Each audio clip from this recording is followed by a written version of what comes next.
10th of November, where one of the most iconic video games to ever come out was released, which defined a generation of car enthusiasts and just drivers alike, and kids like me. And that game particularly was called Need for Speed Underground 2, which has been one of the most defining racing games ever produced by EA Games, which has propelled Need for Speed's name up into the clouds and is today as an established racing game, arcade game it is, to be fair now. But today we'll be talking about Need for Speed Underground 2, which released now 20 years. We're in 2025 now, so it might be 21 years in the year. But today we're diving into Need for Speed Underground 2. So like and subscribe and let us actually just see this nostalgia of Need for Speed 2. We're doing our career mode, trying to start our first race with Rachel's 370Z, and already you can see graphically this game is dated because I didn't want to use any mods or any enhancements to the game to make it look visually more appealing. I just wanted to see the original build. So this is with all the stuff turned up to maximum in terms of graphic settings, but already the game doesn't look too bad. I thought it was gonna be a lot worse, but you can see this aged, but it's still holding up pretty decent.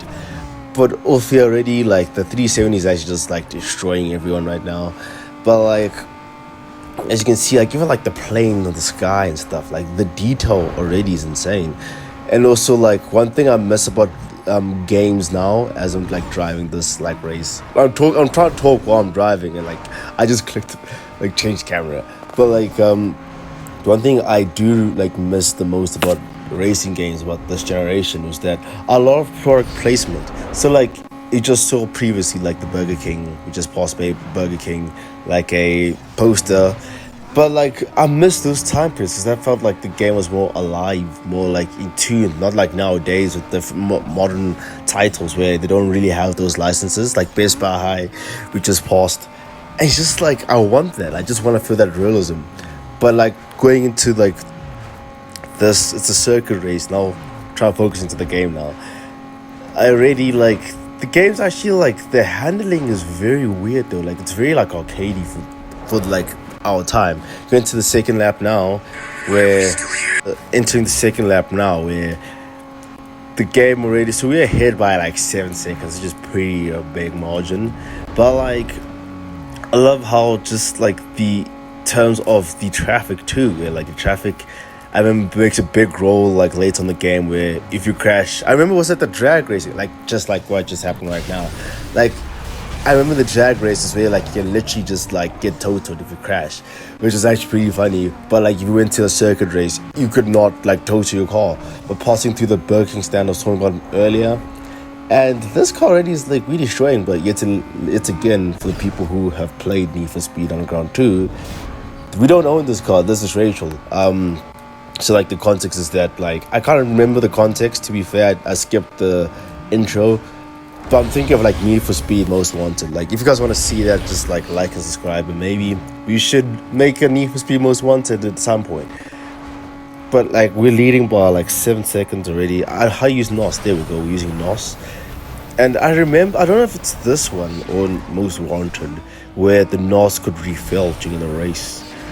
But I don't know. It doesn't seem like it. Maybe it's just a NOS Mandela effect right now.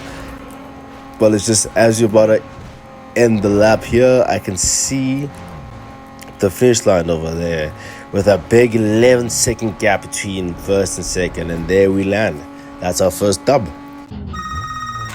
Hey man, I want my car back. You better haul over here ASAP or I'm putting the word out on you. And that means no more racing till I say so. Get over here, now. Shut up. Now it's time to get a new car. So we have a selection of cars. You have the 24 SX, we got the Mazda Miata, we got the Honda Civic. We have quite a few cars, but I think I might go for the Honda Civic. Though, also forgot to mention, I went with the MX-5 because that's one of my dream cars as a kid, so might as well just buy it then. One thing with this game also is just this circuit races, and look, as we just hit the window or she walked through our car. There's a circuit race, but it's a closed circuit, so it's more realistic, and we just see someone just get like absolutely boxed right there. But like it is like a circuit race where it's like 3 laps and it just like goes around the circuit. As we go into the first lap, we're currently 3rd place. We can try slipstream, go into the outside, push him in, try to be aggressive in the inside. They come to P2, and it's like it's a short type of racings too. Like it's like 3 laps of just like closeness, and the guy in 4th place might be overtaken at this point. Yeah, it's a quick, close battle for 1st place. That Ford Fiesta is like knocking on our door, like 0.2 seconds away from us. Can we edge it out? And there we land. That's our first win of the game right there with our new car. Let's try a drift event and also try to hit the lady again. But this event's like as much points as possible. Like I haven't really played Need for Speed after like, I think this Payback was like 2019, yeah. But like these types of modes were actually quite iconic, which I actually kind of like miss out in the other games. But like as you go to the first lap, I'm trying to get as much points as possible.